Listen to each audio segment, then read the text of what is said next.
하나님 말씀은 출애굽기 13장 11절부터 22절까지의 말씀입니다. 출애굽기 13장 11절부터 22절까지의 말씀입니다.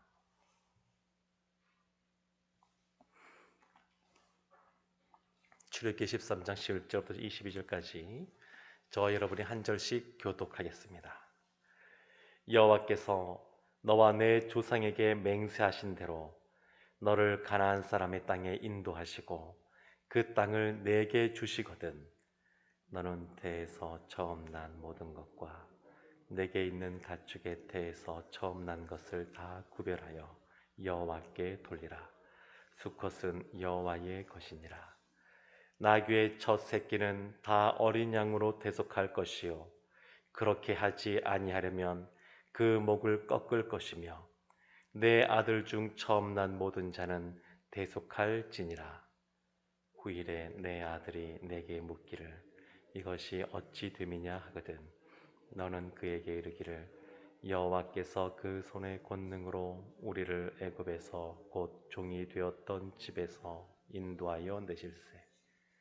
그때에 바로가 완악하여 우리를 보내지 아니하매 여호와께서 애굽 나라 가운데 처음 난 모든 것은 사람의 장자로부터 가축의 처음 난 것까지 다 죽이셨으므로 태에서 처음 난 모든 수컷들은 내가 여호와께 제사를 드려서 내 아들 중에 모든 처음 난 자를 다 대속하리니 이것이 내 손의 기호와 내 미간의 표가 되리라. 이는 여호와께서 그 손의 권능으로 우리를 애굽에서 인도하여 내셨음이니라 할지니라. 바로가 백성을 보낸 후에 블레셋 사람의 땅의 길은 가까울지라도 하나님이 그들을 그 길로 인도하지 아니하셨으니 이는 하나님이 말씀하시기를 이 백성이 전쟁을 하게 되면 마음을 돌이켜 애굽으로 돌아갈까 하셨음이라. 그러므로 하나님이 홍해의 광야길로 돌려 백성을 인도하시매 이스라엘 자손이 애굽 땅에서 대열을 지어 나올 때에 모세가 요셉의 유고를 가졌으니 이는 요셉이 이스라엘 자손으로 단단히 맹세하게 하여 이르기를 하나님이 반드시 너희를 찾아오시리니 너희는 내 유고를 여기서 가지고 나가라 하였음이더라. 그들이 숫곳을 떠나서 광야 끝 에담의 장막을 치니 여호와께서 그들 앞에서 가시며 낮에는 구름 기둥으로 그들의 길을 인도하시고 밤에는 불 기둥을 그들에게 비추사 낮이나 밤이나 진행하게 하시니 낮에는 구름 기둥 밤에는 불 기둥이 백성 앞에서 떠나지 아니하니라. 아멘. 하나님께서는 출애굽한 이스라엘에게 처음 난 것은 초태생은 다 하나님의 것이니까 하나님에게 드려라 이렇게 말씀하셨습니다. 근데 단순히 초태생만이 아니라 모든 것을 다 하나님이 주셨고 모든 것이 다 하나님의 것이기 때문에 우리가 그것을 기억하라 라는 의미로 그와 같이 초태생을 드려라 이렇게 말씀하신 겁니다. 그래서 이스라엘 지파를 보게 되면 이 이후에 하나님께서 이와 같이 12지파 중에서 한 지파 레위 지파를 받으시고 그들로 하여금 하나님을 특별히 섬기는 사람들로 세우셨습니다. 그리고 이제 17절부터 보게 되면 출애굽한 이후에 그들이 어떠한 여정 가운데 있는지 오늘 본문이 말씀하고 있습니다. 애굽과 또 이들이 가야 될 가나안 땅, 약속의 땅을 보게 되면 그 주변에 지중해 바다가 둘러싸고 있습니다. 그래서 애굽에서 가나안 땅까지 가려면 그 지중해 바닷길을 따라서 올라가면 금방 갈 수 있습니다. 빨리 가면 3일이면 갈 수 있고 뭐 천천히 걸어가도 일주일이면 걸어갈 수 있는 그러한 거리입니다. 근데 그렇게 쉽게 갈 수 있는 그러한 거리인데 하나님께서 그쪽으로 이스라엘을 인도하시는 것이 아니라 광야가 있는 홍해가 있는 쪽으로 이스라엘을 인도하셨습니다. 그 이유에 대해서 오늘 17절에서 이렇게 말씀합니다. 바로가 백성을 보낸 후에 블레셋 사람의 땅의 길은 가까울지라도 하나님이 그들을 그 길로 인도하지 아니하셨으니 이는 하나님이 말씀하시기를 이 백성이 전쟁을 하게 되면 마음을 돌이켜 애굽으로 돌아갈까 하셨음이라. 애굽에서 가나안 땅, 약속의 땅까지 갈 때 그 사이에 어떤 나라가 있냐면 블레셋이라는 나라가 있습니다. 이 블레셋은 이 당시에 철기 문화를 갖고 있었습니다. 그리스 그 밑에 있는 바닷가에 있는 그 섬에 살던 사람들인데 그들이 배를 타고 이주를 하여서 왔는데 그 당시에 가나안 땅은 다 청동기 문화 그것을 갖고 있었고 이 블레셋은 철기 문화를 갖고 있었습니다. 그러니까 청동검과 또 철로 된 그런 검이 싸우면 철로 된 검이 훨씬 더 무기가 강력하기 때문에 쉽게 이길 수 있습니다. 그러한 블레셋 가운데 이들이 지나갈 때 그들의 강력함을 보고 그들의 전쟁을 통해서 마음이 돌이킬까 봐 하나님께서 홍해 쪽으로 인도하셨다 이렇게 말씀하고 계신 겁니다. 근데 이것은 하나님이 이스라엘을 여호와의 군대, 하나님의 군대로 부르셨는데 그들이 단순히 가나안 땅에 가는 것이 아니라 가나안 땅, 약속의 땅에 들어가서도 그 가나안 지역에 있는 이방 민족과 더불어 전쟁을 벌여야 됐어야 됐었습니다. 그러니까 하나님은 이스라엘로 하여금 그들이 그와 같은 전쟁을 감당할 수 있는 사람이 될 수 있도록 훈련시키시고 단련시키시고 그리고 이 전쟁은 창이나 칼에 달리는 것이 아니라 여호와의 말씀을 붙잡고 의지하는 것에 달렸기 때문에 이들에게 조금 더 하나님을 의지하고 하나님만 바라볼 수 있도록 훈련시키는 것이 필요했습니다.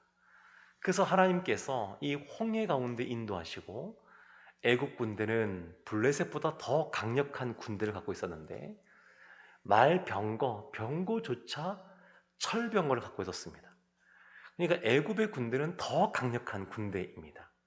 근데 이 강력한 군대, 이 애굽의 군대를 이제 14장 가게 되면 홍해 가운데 그들을 휩쓸어 버리시는 장면을 통하여서 하나님께서 이스라엘 민족 가운데 하나님을 향한 그런 담대함, 믿음, 그리고 하나님의 행하심은 되시는구나 이런 것들을 알려주시는 겁니다.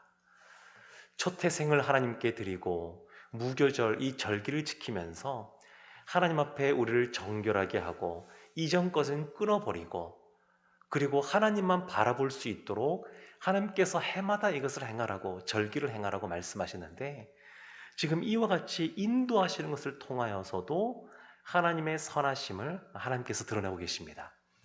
시편 23편을 보게 되면 여호와는 나의 목자시니 내게 부족함이 없습니다 라고 하면서 하나님이 우리를 푸른 초장으로 쉴 만한 물가로 인도하십니다 이렇게 시인이 고백하는데 그것만이 아니라 하나님께서는 사망의 음침한 골짜기로도 그 시인을 지나가게 하셨습니다. 늘 푸른 초장 쉴 만한 물가로 가면 좋을 것 같은데 그렇게 하지 않고 그를 사망의 음침한 골짜기로 지나면서 하나님의 그러한 지팡이와 막대기를 의지하는 사람으로 인도하시는 하나님을 경험하게 하셨습니다. 우리가 예수님을 믿으면 구원받은 사람들이 됩니다. 우리가 구원받은 걸로 다 끝나는 것이 아닙니다. 구원받은 우리가 해야 될 것은 뭐냐면 늘 예수 그리스도와 더불어 연합된 삶, 더불어 함께 살아가는 그런 삶을 살아야 되고 그 같은 삶을 살아갈 때 하나님이 우리에게 사명을 주십니다. 사명. 그냥 구원받은 걸로 끝나는 것이 아니라 사명을 주시는데 그 사명을 주셨을 때에는 그 사명을 감당할 수 있도록 하나님이 우리를 단련시키시고 감당할 능력을 주십니다. 그래서 이스라엘을 출애굽, 구원시킨 걸로 끝나는 것이 아니라 그들에게 약속의 땅에 들어갈 수 있도록 또 가도록 사명을 주셨고, 그 사명을 감당할 수 있도록 그들이 하나님만 의지함으로 하나님 앞에서 하나님이 전쟁을 행하시는 분인 것을 알 수 있도록 여호와의 군대로 그들을 만들고 계시는 겁니다. 하나님은 이스라엘을 너무너무 잘 알고 계십니다. 그래서 그들의 이러한 여러 가지 풍파와 또 여러 가지 사망의 음침한 골짜기에 있을 때에 흔들릴 수 있는 마음을 알고 계셨기에 지금 곧바로 블레셋을 통과하여 가나안 땅으로 인도하는 것이 아니라 홍해 가운데 쪽으로 인도하고 계신 겁니다. 하나님은 우리보다 훨씬 앞서서 행하시는 것을 볼 수 있습니다. 큰 그림을 가지시고 앞서서 우리를 인도하시는 하나님을 볼 수 있습니다. 하나님의 이런 인도하심 속에 우리가 답답함을 느낄 때가 있는데, 그것은 뭐냐면 왜 우리 가운데 지금 이와 같은 사망의 음침한 골짜기를 지나는지 그때에는 우리가 다 이해하지 못한다는 겁니다. 왜 여러 가지 환란이 우리 가운데 오는지, 고통이 오는지, 육체의 질병도 오고 마음의 어려움도 찾아오고 또 여러 가지 우리의 주변의 상황들 때문에 곤란을 겪어야 되는지 우리가 그때는 그 모든 것을 다 이해하기 어렵기 때문에 답답할 수가 있습니다. 그렇지만 그때에도 우리에게 필요한 것은 뭐냐면 하나님을 신뢰하는 겁니다. 다 이해하지 못해도 신뢰하는 겁니다. 이와 같은 삶을 누가 잘 살았냐면 요셉이 이와 같은 삶을 잘 살았습니다. 왜 어머니가 일찍 어렸을 때 어머니가 떠나야 되는지, 그리고 형들에게 팔려가야 되는지, 그리고 종으로 살면서도 열심히 살았는데 왜 누명을 써가지고 감옥에 갇혀야만 되는지 알 수가 없습니다. 그렇지만 늘 주님 앞에 성실하게 행한 사람이 요셉이었습니다. 그래서 오늘 본문에도 보게 되면 19절에 이와 같은 말씀이 나옵니다.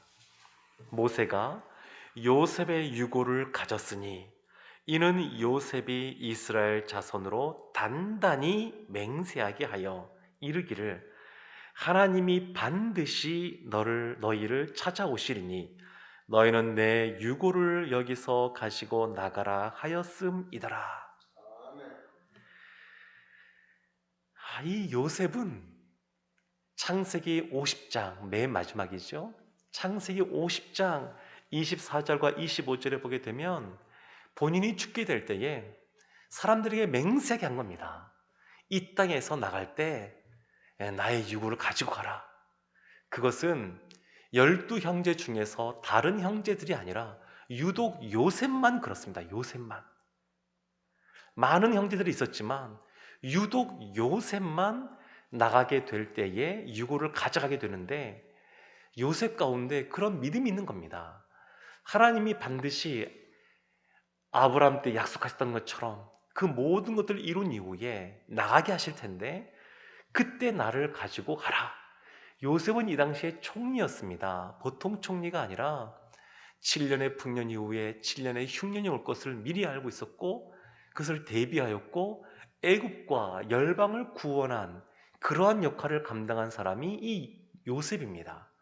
이 이집트에 있는 사람들이, 애굽에 있는 사람들이 다 알고 있고 존경하고 그 존경을 받던 사람이 이 요셉입니다. 왕 다음 가는 사람으로 떵떵거리며 살 수 있는 사람이 요셉입니다. 근데 요셉이 그 애굽에 그냥 묻히고 거기에서 존경받는 끝나는 것이 아니라 하나님이 약속하신 약속의 땅이 있다. 이곳이 가장 좋은 곳이 아니라 우리가 가야 될 곳이 있다. 하나님이 인도할 곳이 있다. 그것을 바라보고 이야기하고 있는 겁니다. 430년의 세월이 지났지만 이 세월 동안 이스라엘 민족이 이 요셉의 유언을 기억하고 간직하고 있다가 이 요셉의 유고를 가지고 가면서 우리의 조상 요셉이 애굽에서 총리로 잘 사는 것으로 만족하여 살아가는 것이 아니라 하나님 앞에서 소망을 갖고 살아갔구나. 그렇게 알게 하신 겁니다. 히브리서 11장 22절에는 이것에 대해서 이렇게 말합니다. 믿음으로 요셉은 임종시에 이스라엘 자손이 떠날 것을 말하고 또 자기 뼈를 위하여 명하였으며, 믿음의 장이라고 일컬어지는 히브리서 11장, 거기에 요셉의 이와 같은 모습, 얼마나 많은 믿음의 삶을 살았습니까? 요셉이. 그런데 그 요셉의 많은 그런 믿음의 삶 중에서 딱 하나, 이거를 딱 찍어서 말하고 있는 겁니다. 이 땅에서 삶을 다 만족해하며 살아가는 것이 아니라 하나님께서 약속하신 그곳이 있다고 하는 것. 그래서 요셉이 이와 같이 그것을 말한 것이 믿음으로 행했더라고 성경은 말하고 있습니다. 그리고 이와 같은 요셉의 그러한 간절한 소망과 믿음이 히브리 여호수아 맨 마지막 여호수아 24장 32절에 이 요셉의 뼈를 세겜 땅에 장사였다라고 하는 것으로 마무리가 지어지게 됩니다. 하나님은 이 요셉을 통하여 이스라엘에게 말씀하고 계신 겁니다.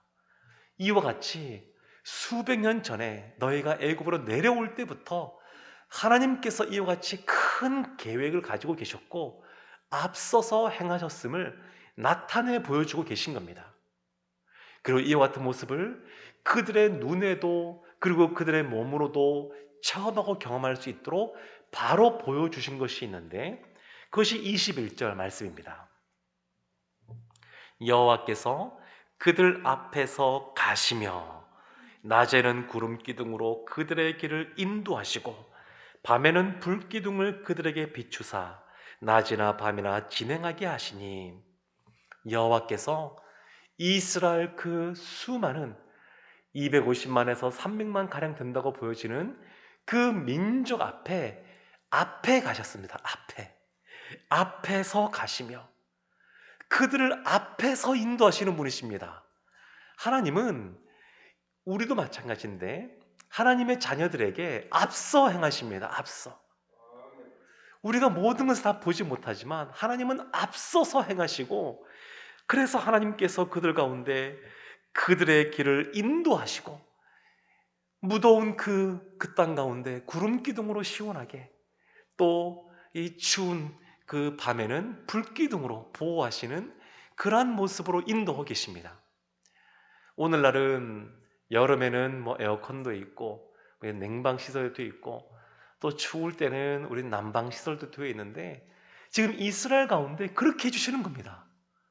앞서 인도하시는 그 하나님을 눈으로 보고 몸으로 체험할 수 있도록 하나님께서 행하고 계신 겁니다.